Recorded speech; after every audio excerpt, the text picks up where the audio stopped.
Welcome to the NonProfit Voice Tech Series, a special edition of the NonProfit Voice podcast, hosted by Mark Becker, founding partner of Cathexis Partners and editorial advisory board member of NonProfit Pro.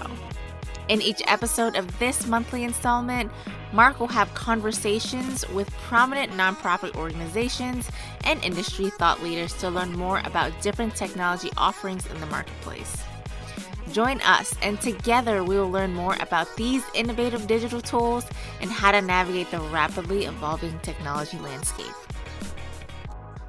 All right. Hi, everyone. Welcome back. Mark Becker here, the founding partner of Cathexis Partners, here today talking with Julia Beltran of Double the Donation, and looking forward to talking about matching gifts. It's definitely a challenging topic for a lot of folks, and one that kind of makes people nervous and anxious a lot of times. But I think with what Double the Donation's doing, they're here to help people and relieve some of that anxiety. So yeah, Julia, welcome today, and looking forward to chatting. Yeah, thank you so much. I'm excited to be here. Love to hear a little bit more about your background and your role. Yeah, absolutely. So I am on the partnerships team here at Double the Donation.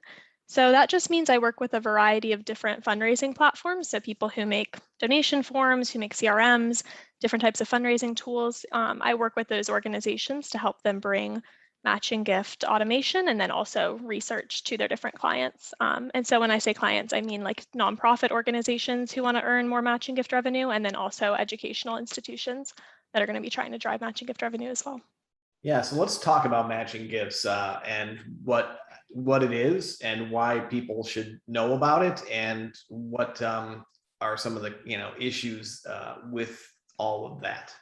Yeah, absolutely. So matching gifts are a form of corporate philanthropy in which different corporations, different organizations will actually match the charitable donations that their employees make.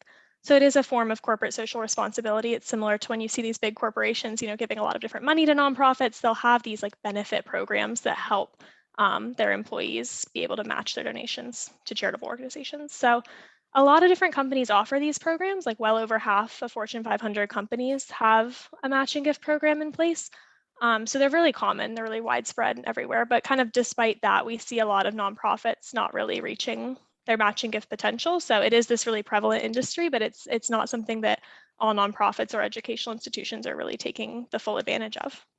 Yeah, and each organization, each company has its own process and paperwork, right? In supporting that, and how much they'll match and what the process looks like. So it can be a bit intimidating for nonprofits, right, to even go there, right? Yeah. Any thoughts on that? Yeah, that's exactly right. I mean, I think that when every single company has different parameters, which can change, of course, too. I mean, it's just something that these corporations are developing themselves, or like with some kind of, social good type organization. So it's not really something that's super easy to define for nonprofits. Like, I think it can kind of be a tricky avenue to try to earn money on your own in that realm, when not only, like exactly what you said, you're operating within the parameters set by a different entity. And then also you're kind of relying on your donors to submit the matching gift requests themselves. Just a little context on that too. Nonprofits can't submit matching gift requests on behalf of donors. It's something that they actually have to ask the donors to take that extra step to submit matching gift requests for them, for their donation. So, organizations have a hard time. Large part of their time is just spent getting people to donate. And now, to go that extra step, right, is even one more ask, right? Okay, now you've donated, but we realize you work for this company and they have a matching gift program, and they'll match dollar for dollar, or maybe 50% of your gift up to a certain amount, or maybe 100%, depending on. So now the organization, is got another ask for them. But yeah, I mean, I'm assuming that if someone, took the time to donate to an organization, they want to help out however they can, and they want their company that they work for to also help that organization, right? So I'm assuming, once that ask is there and they're made aware of it, they're more likely than not to take advantage of that, right? That's exactly right. And I think you're right that, sometimes fundraisers, they feel a little intimidated to do just one more ask after immediately receiving a donation, right? Like the inclination is to just say thank you and kind of give them a little space there. But we actually see matching gifts as a really easy and good engagement tool with donors, just because of what you're describing. These are people that obviously care about the organizations that they're contributing to. They want to make a difference for that organization. And so now they can kind of do that without actually reaching back into their own wallet. So it's actually a really fitting post-donation appeal to say to someone like, thank you so much for your gift. Did you know you can make it go twice as far without actually having to give more money to our organization right now? But you're right, I think it's kind of easy to shy away from that, but we see donors respond really positively to matching gift appeals following the donation. And a lot of my focus of these podcasts is the technology, and that's what you guys bring to all of this conversation. So I'm so happy to have this conversation because you can help the organization bring that conversation in the forefront even during the donation process by having that matching gift question right there, so people can search on their form, in the donation forms, search and see if their organization does a matching gifts program, and even get them thinking about that as they're making the donation, right? Yeah, exactly. So we do integrations with different technical solutions to bring that to the forefront of the donor's mind. I know I mentioned, that matching gifts are really prevalent, but that people aren't taking advantage of them. A lot of that has to do with a lack of donor awareness. So I said too that they're the ones that have to submit the matching gift request. And for a lot of them, it's really not on their mind when they're making a gift. They might not even know that they have a matching gift program. So that's exactly what our solution kind of sets out to solve that roadblock, is to educate the donor, let them know, hey, we saw when you filled out this donation form that you indicated you work for the Home Depot or Microsoft or whatever else. Did you know you can make your donation go twice as far? And here's exactly how you do that. So that just kind of automates that process so that the nonprofit doesn't actually have to go searching for which of their donors are match eligible and then take the next step to say, and here's how you submit a request. We do qualify, take these steps. It really kind of takes that guesswork and extra lift off of the nonprofits. And this is primarily in the US market, or do you do other areas, Canada, Yeah. et cetera? Yeah, US and Canada are going to have the biggest matching gift programs. We also do offer our solutions for Australia and Western Europe, but I would say that US and Canada primarily just have more matching gift programs available to those donors. Mhm. Gotcha. And any kind of feel for what percentage of nonprofits are going after or have a matching gifts program or active in the space? Yeah, that's a good question. So for nonprofits, it's kind of hard to say because, there's ones that might pursue matching gifts in a small amount, in a small capacity, or during a certain, like surrounding a giving day or surrounding end of year fundraising. In terms of corporations, it's over 65% of Fortune 500 companies are offering these programs, which leads to $2 to $3 billion in matching gifts actually being donated each year through those And that's systems. a lot of people that work for those large companies, right? So Oh, yeah, that's a yeah. lot of money left on the table potentially. Exactly. So, Yeah, I think it's about 20 million people work for companies with matching gift programs. So there's a lot of wow. opportunities out there to really double a lot of donations. Yeah. Yeah, for sure. So yeah, let's talk about any best practices you can throw out there. Any suggestions there? Yeah, absolutely. So I think that kind of, like I said before, the major roadblock is educating donors and then empowering them to take those next steps. So really having matching gift appeals both before the actual donations made. So like a lot of nonprofits and other fundraisers are sending out emails already. They're posting on social media already. Using some of those resources to talk about matching gifts and kind of explain them and get them on the forefront of donors' minds. That can actually also lead to someone making a donation. We have research showing that people who learn about matching gift programs are going to be more inclined to make their initial base donation in the first place. So I'd say that's kind of a first best practice, is put it in your existing marketing materials, let your donors know that's an option to them. We also recommend having some kind of field on the donation form. You described the one that our tool does, which actually automates more of the matching gift process by pulling from our database of matching gift companies. But nonprofits can also have a plain text search field on their donation form to capture employer data. It's important to know where your donors work and actually make sure that you can kind of gauge how many of them are match eligible, how you're going to provide the next steps, and use those insights for future fundraising appeals. And then also, of course, following up with donors after they make their donation. That's going to be the time when matching gifts are most on their mind, when they're most likely to take that action, is right after they make the gift. So making sure that they know that you appreciate your donation, but also that it's something that they can make go twice as far once the donation's completed. Yeah, I mean, it's always a kind of a balancing act for organizations to look at their donation form and try to make it as streamlined as possible, but also learn as much about their constituents. They don't want to have that barrier to giving, but having these things as optional, if nothing else, can go a long way to. And then using like 360 Match Pro, double the donations product, you can have that search field on there, and just gets people thinking about something that they hadn't considered otherwise. Same way you might have recurring giving as an option on your, when someone goes to make a normal donation, a one-time donation, they might get them thinking about something different. So I think that's a great idea. It's worth it, right? And I'm assuming that the cost of the return on investment of something like don't double the donations investment is pretty quickly realized because of the way it simplifies the whole matching gift process. Do you have any data on that? Yeah, absolutely. So you're right that it really does simplify the process, that once it's set up, once you actually get 360 Match Pro on your donation forms or integrated with your CRM, you really don't have to touch it very much after that. You just kind of let it identify the match eligible donors and then be able to trigger out that outreach and drive those matching gifts to completion.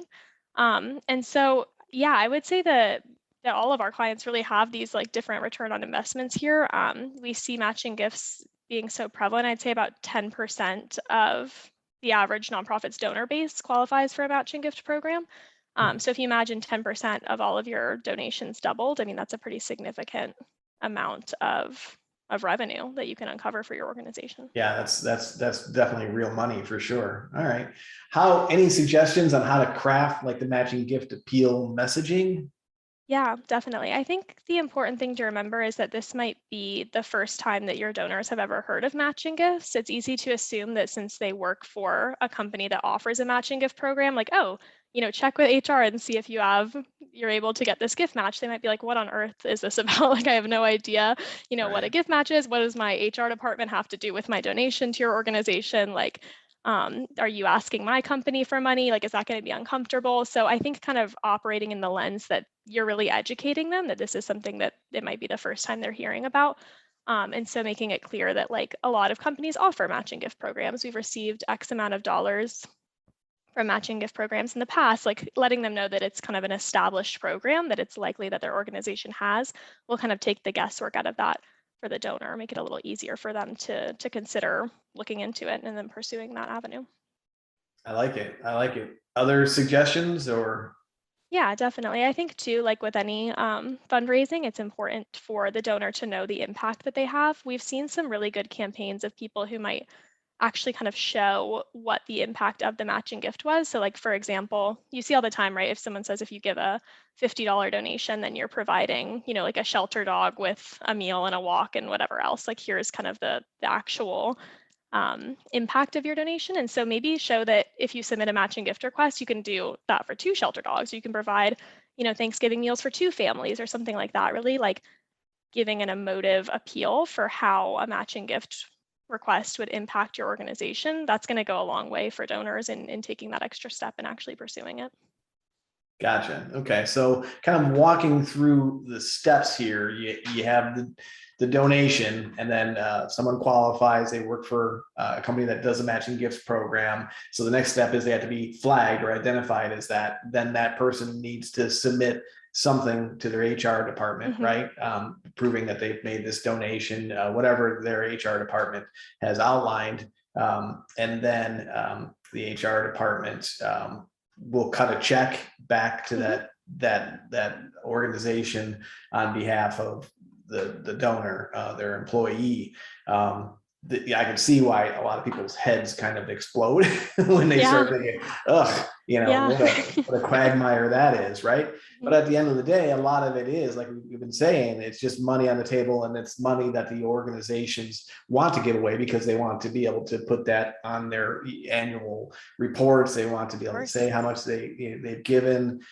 So they streamline the process for the most part, and then double the donations, and companies like yourself even streamline it further by showing, here's what we have. We understand correct me if I'm wrong, but you kind of have a lookup where you can say, oh, this is what your company's program is, and this is how you go about submitting that. Is that right?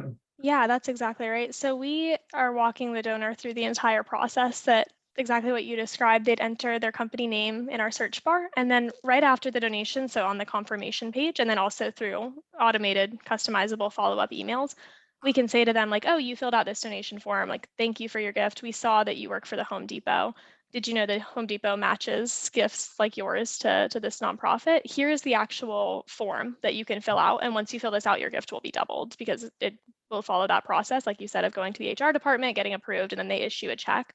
But really making it as streamlined as possible for the donor to just say like, hey, here's the parameters that you fall in. We know that you're falling in these parameters right now. You just made this donation. Why don't you fill out this form? And then you'll be able to double this donation to the organization that you clearly care about and then want to contribute positively to. I love that. I mean, just like a lot of donation forms and platforms are now having the ability for the donor to cover the donor fees. I think this is one of those other no-brainers that automatically, because when that's on there, it's something like 40 to 60%, whether or not it's checked or unchecked by default. Yeah. That people cover the donation fee, so that's automatically more money. This is the same kind of practice, right? For those folks that work for those companies that have matching programs, it's extra money that otherwise is just going unrecognized. So that seems like a no-brainer. Exactly. Yeah, there's about $4 to $7 billion in matching gift funds that are offered by these corporations that are just not claimed. The reason that's kind of a broad number of 4 to 7 billion, there's all these different parameters like what we described, right? So it might kind of depend on what industry your nonprofit is falling in and what the matching gift offering is at the time of donation for these donors. But regardless, I mean, it's billions of dollars that these companies offer to nonprofits that if you don't have a method for your donors to pursue that, it's really easy to see how it will just kind of continue going unclaimed and not to your organization. Yeah, when you're talking about something that starts with a B, that's get your little slice of that.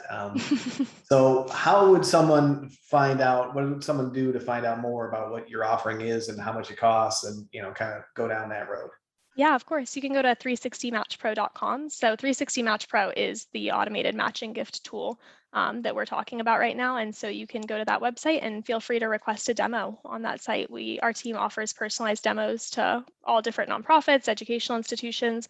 And like I said, we integrate with tons of different fundraising tools. So really easy to find different ways for us to drive revenue for a variety of different organizations. Yeah, we've worked with your team in implementing. You make it super simple to implement on the donation forms. We help a lot of our clients just drop it on their forms when they want assistance in that. But it's very user friendly, very easy to do, and just a big fan. Any other final thoughts? No, I think just to wrap up, saying that really the matching gifts can seem kind of complicated and intimidating for all the reasons that we just discussed, but that once you have an easy, streamlined plan to pursue them, it really is an easy way to get extra dollars for your organization without asking much of your donors, really. Mm-hmm. Yeah, I like it. Yeah, the key is, don't discount it, look into it, and definitely there's a few different products on the market, but I'm a big fan of what Double the Donation is doing and how simple they make it. So highly recommend checking them out. Well, thank you so much, Julia, for joining us today, and look forward to seeing you and everybody else out in the world of conferences maybe next year, right? Maybe we'll get out there on the road again. I know, that would be great. Yeah, thank you so much for having me. Really appreciate it. Thank you so much for joining us. We look forward to seeing you on the next episode of The Nonprofit Voice. You can listen to more episodes of The Nonprofit Voice at nonprofitpro.com/podcast/the-nonprofit-voice. And remember, for your convenience, you can stream any and all episodes of The Nonprofit Voice on iTunes, Google Play, and Spotify.